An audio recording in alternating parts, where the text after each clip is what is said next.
You want to live a life on fire and on mission. You want to be filled with such conviction and drive that you stop caring about what anyone thinks. You want to face each day alive, authentic, and fully present in every moment.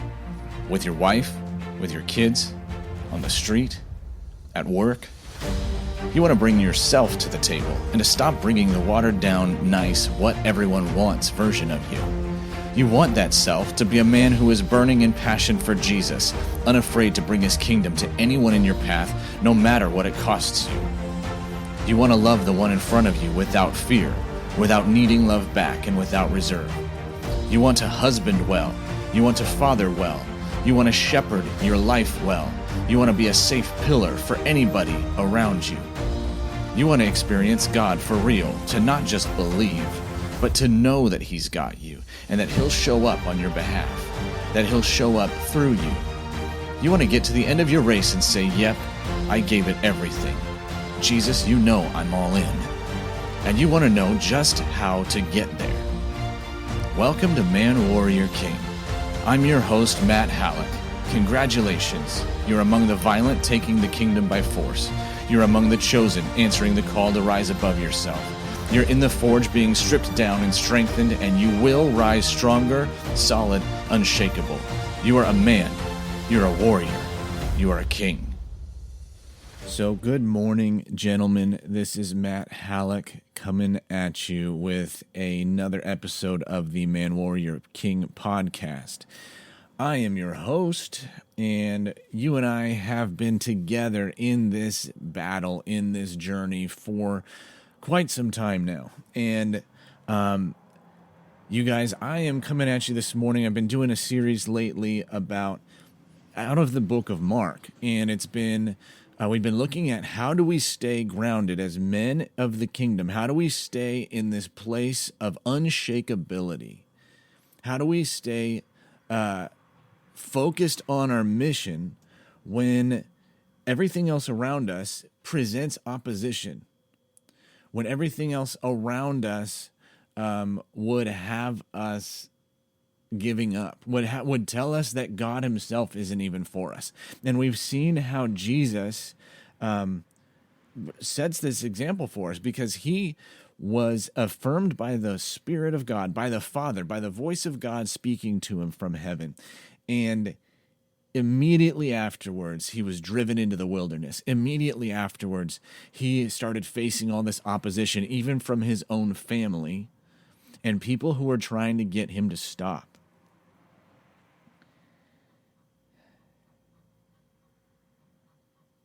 And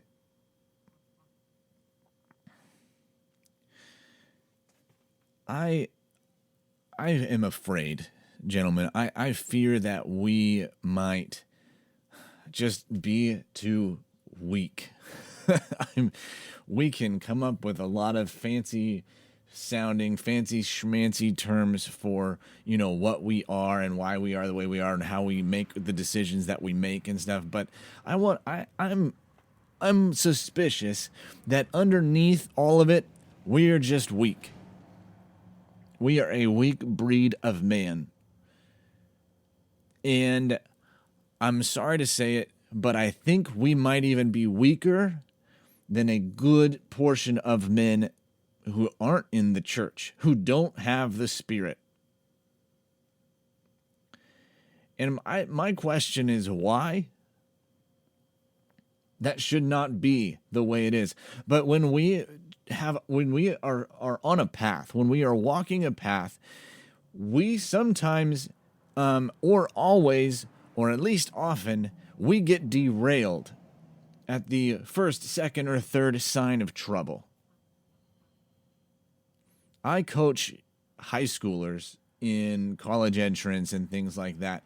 And one of the points that I make to them is this now it's becoming cliche, probably pretty overused, but this notion that we don't see success or results when we give up. And we can tend to give up well before we have a shot at actually seeing success. And I talked to them about the example. This is the part that's often overused now of Thomas Edison inventing the light bulb. And I don't even know the specific historical details. I just know that it took him somewhere around 1,000 tries. And he probably should have given up at try number 100.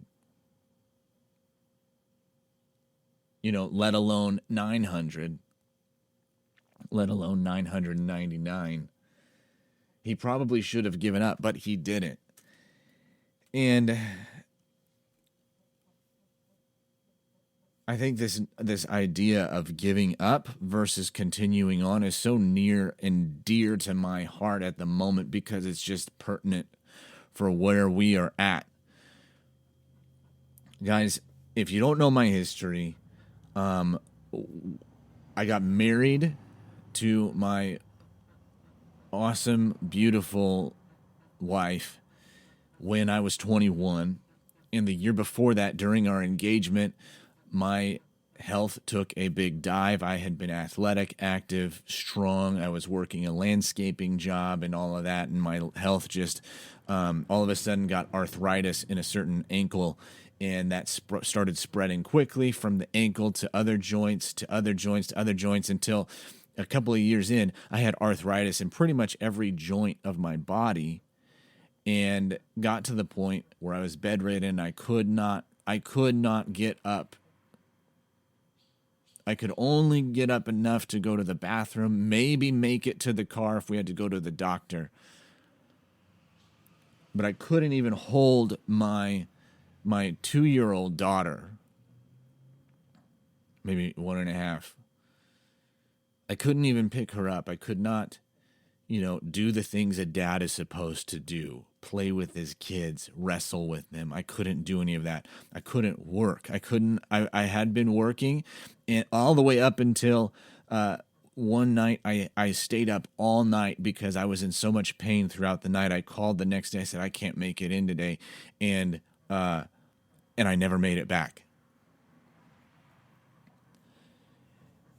And that was now 13 years ago. And here we are today, still dealing with the challenges, still dealing with the ramifications of being over a decade battling for health. There are so many ramifications that we don't even know if you're not in it. You don't even have a grid for what all that means. But one of the ramifications is financial and career and being able to actually make progress in life. So here we are today, and I have been working my butt off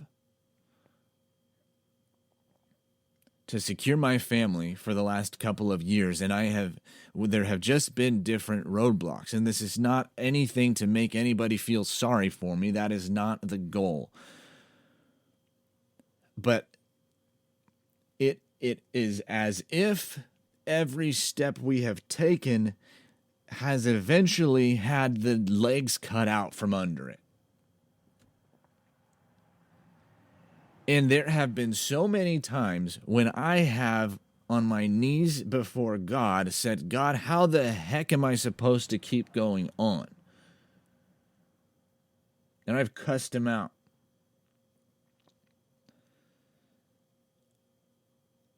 And I've reasoned with him, and I've said, God, you have these promises that aren't true in my life. What am I supposed to do? I have had seasons of, as we've been growing out of our marital, pain, and learning how to be married as healthy man and woman, learning how to love each other in a way that is the way that God actually designed it, learning how to be a man for my wife that is attractive to her. As we've been coming out of those, and I'm not perfect at it, and there are times when I slip back into old ways and I get frustrated and I say, God, how am I supposed to be leading men if this is where I'm at the moment?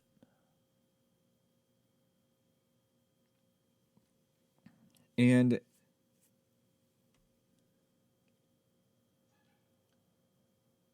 over and over and over through his word, we have example after example of people who were chosen, were called by God for a mission, and they messed it up along the way, and he looked at them and he said, "Good job, keep going." Yeah, he may rebuke them at times, but he doesn't ever say, "You know what, this was it, you blew it. I'll choose someone else," unless their heart walks away. And in all of my frustration and anger and wrestling and gritting my teeth, I don't know, and keeping on, my heart is still his. There's a scripture in the Old Testament about a certain king. I want to say it's Jehoshaphat, but I don't know for sure, so don't quote me on it. I'm not going to look it up right now. But there's a single individual verse that says that he set his heart to seek the Lord. And I think that is a pretty good descriptor of me. And I'm not trying to brag or anything like that, but I think that that's an accurate descriptor for me, that in the middle, in the ups and downs, in the trials that keep on hammering, like Paul, we have been buffeted over and over and over again. My heart has been set to seek the Lord. And I have set it to seek him in season and out of season. And that lately even, that doesn't mean that I'm always dedicating the 4 hours of my day to him and praying to him, though there is no excuse for not setting aside time to be with the Lord, because I believe that our entire existence, our entire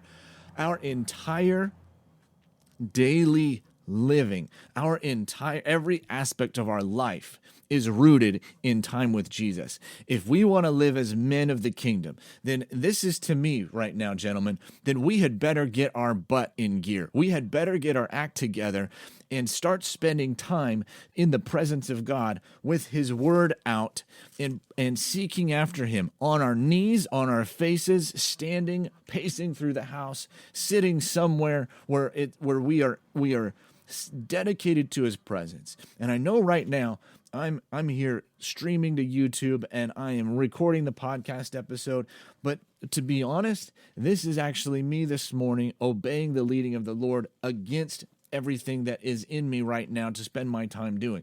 Because when I woke up this morning, I immediately had work and income on my mind, and I even started doing the things that were that, and I wasn't actually starting my day with Jesus. And it's not that you have to start your day with him.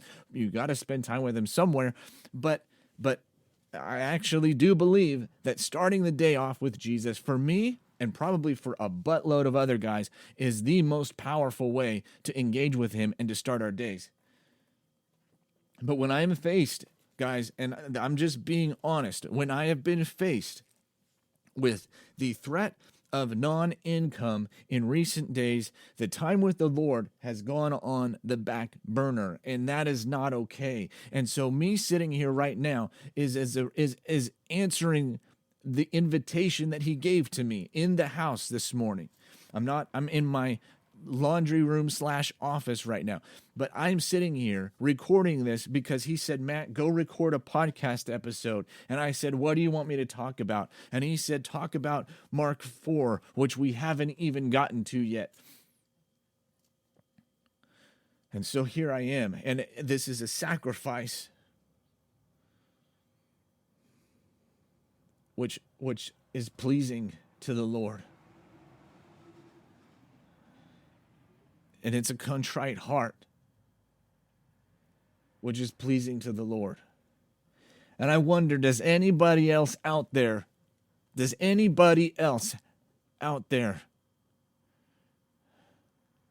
want the same thing? To where no matter what is going on in your life, you have a vital real relationship with the Lord, and you can afford to sacrifice in ways that you don't think you should be able to because you've got bills due.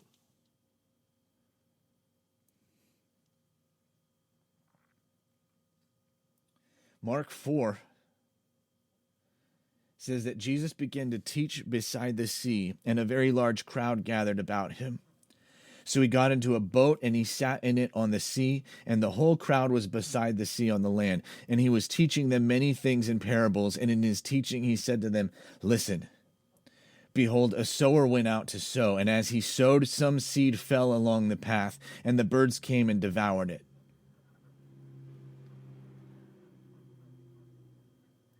Other seed fell on rocky ground, where it didn't have much soil, and immediately it sprang up, since it had no depth.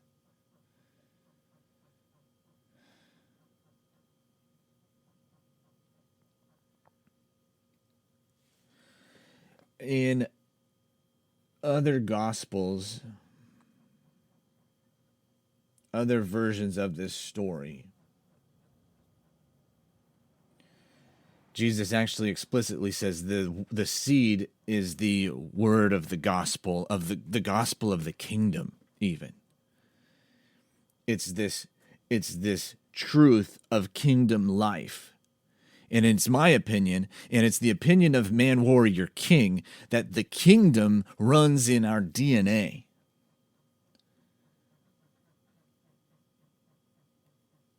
And Jesus later in this same chapter describes those first couple of instances of the seed falling, right? So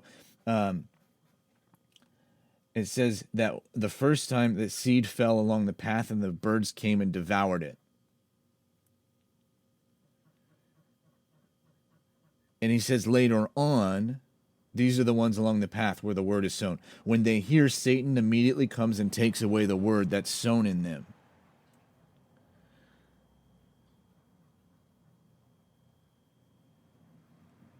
And we seem to think, well, that's not me because I believe Jesus. I'm not under the grip of Satan. But I'm telling you right now, and I'm telling myself right now, we are under the grip of Satan if we think like he does. It's not that we are stuck there because Jesus has freed us, but when we think a certain way, when we choose to entertain thoughts in our minds, we are choosing where we put our allegiance. When we think according to demonic thought, we are declaring, I align myself with you right now, not with Jesus.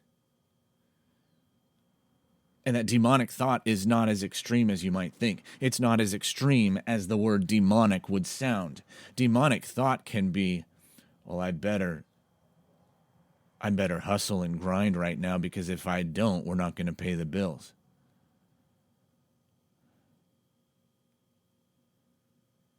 So I don't have capacity to do much of anything else. I can't be very joyful. I can't smile because I need to take care of this crap.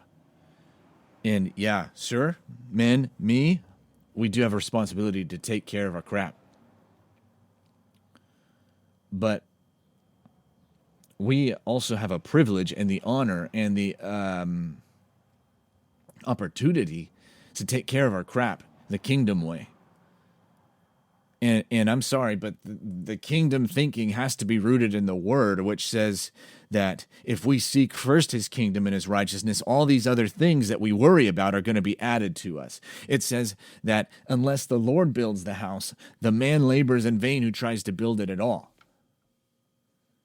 And it says in that same scripture, in that same psalm, that it's useless to stay up late and rise early, toiling away. Not that it's bad to stay up late and to rise early, but to do so in this spirit of toiling. And it says because he gives his beloved rest. Jesus says don't worry about anything. So whenever we entertain even these thoughts of worry that feel normal, when we entertain these thoughts of I've got to hustle and grind because if I don't, we're screwed, that feel normal, we're thinking demonically.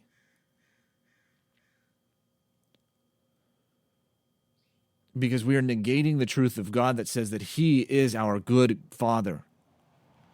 And it says that if anybody asks for me a fish or bread, will I give them a snake or a stone? No, I delight in giving good gifts to my children, and I delight in giving good gifts to you. That is kingdom thinking. It's not to lead us into laziness, it's to lead us into rest while we are in action.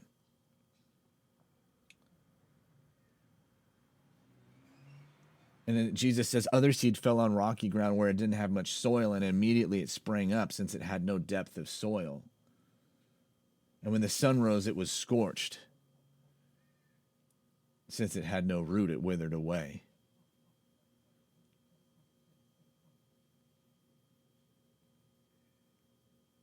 And he says, these are the ones sown on rocky ground, the ones who, when they heard the word, immediately receive it with joy. And they have no root in themselves, but endure for a while. Then when tribulation or persecution arises on account of the word, immediately they fall away.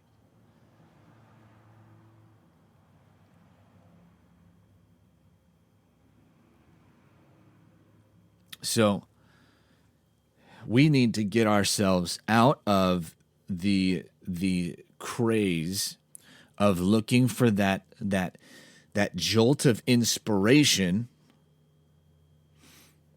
that will somehow give us the motivation, give us the feelings that we've been looking for that are going to start to carry us through the life change that we are desperate for. But Jesus is saying here, listen, careful. Because you receive the word with joy for a moment, but you're not letting it take root.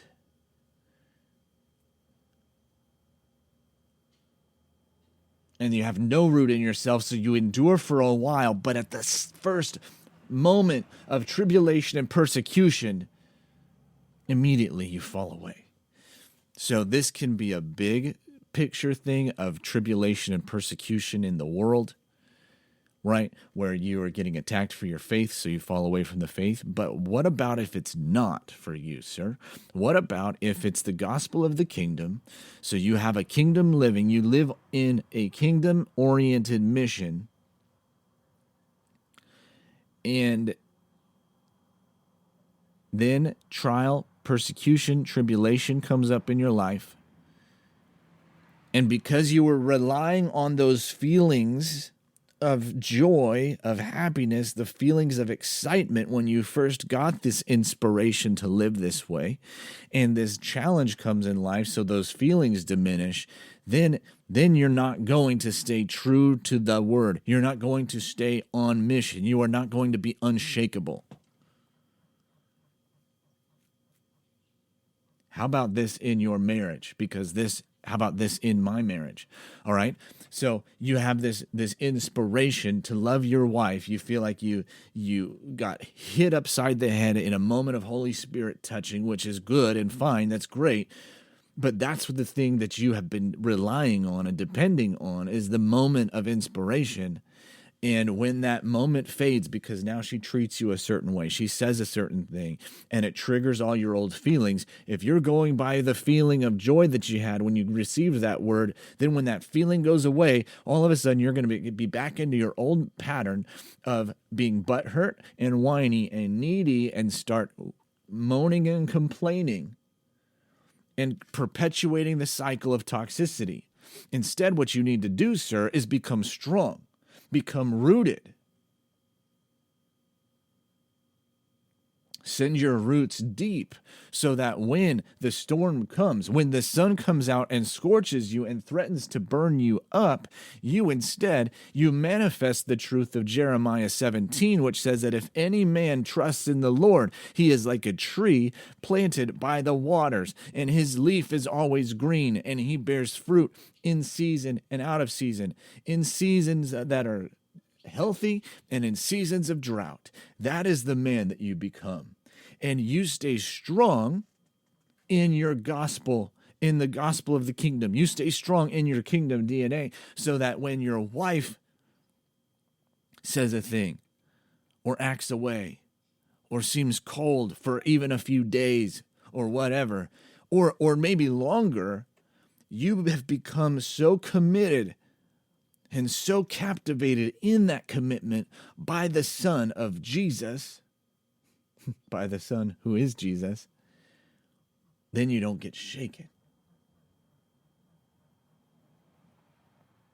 Then there are others who are sown among thorns, and those are those who hear the word, but the cares of the world and the deceitfulness of riches and the desires of other things enter in and choke it. And I'm so sorry, Jesus, because that has been me. And even before the deliverance and the circumstances come, I want to just acknowledge that I have lived according to that. And the desires of the world, the deceitfulness of riches and the desires of other things. And I'm not even extreme, like I just want to live, extravagantly selfish and all of that stuff and think that my well-being is in riches. But I'm just looking at the riches enough to secure my family. I want to do more than survive. I would like to thrive. But even that cannot take over so that it animates my countenance, so that it has more power over how I am than the gospel, than Jesus, than the presence of the Spirit. And how about you, guys? How about you? Let's go back to marriage. Have you ever compromised, even in your marriage, on who you are, on your convictions, because of the promise of sex?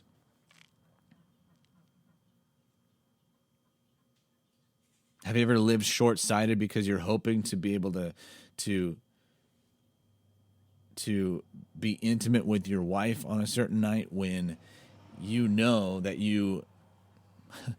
that it's been 7 days since you spent time with Jesus and you were planning to do it that night?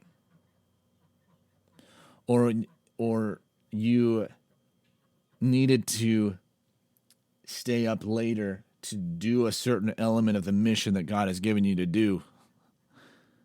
Or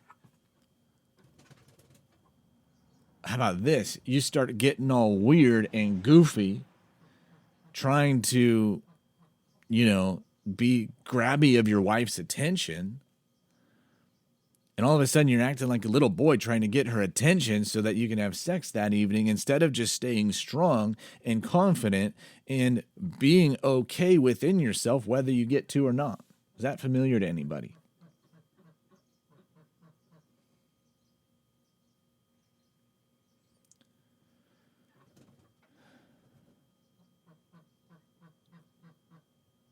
But we want to be men who receive the word on good soil. We accept it. We bear fruit. We get rooted. We're not swayed. We stay on mission. This has been Matt Hallock, gentlemen, wrapping up another episode of the Man Warrior King podcast. Please do check the description and show notes for all of the important links, especially on grabbing the DNA of a man. I'm running a program from that right now. It is only open to gentlemen who purchase the book at a very, very low price, the book being purchased. But we are going to be running a Take Back Your Marriage Summit, as well as opening up in just a few weeks the Man Warrior King Inner Council. It's a group life change program where we will be going together deep into becoming kingdom men. This is not just churchy men. This is not just Christian men. This is kingdom men. There's a big difference, gentlemen. I'll talk to you soon. This is Matt Hallock signing off and thanking you again for being a part of the Man Warrior King community. If you want more, head over to manwarriorking.com. And please remember to take just a couple seconds to subscribe on iTunes and to leave a 5-star rating and a review so that more and more men can join us as we become awesome. You are a kingdom man. Go out, take more ground, push back darkness. Remember, you bring value into your home, your work, and your circle. You are not a taker, you are a giver. Abundance is your atmosphere.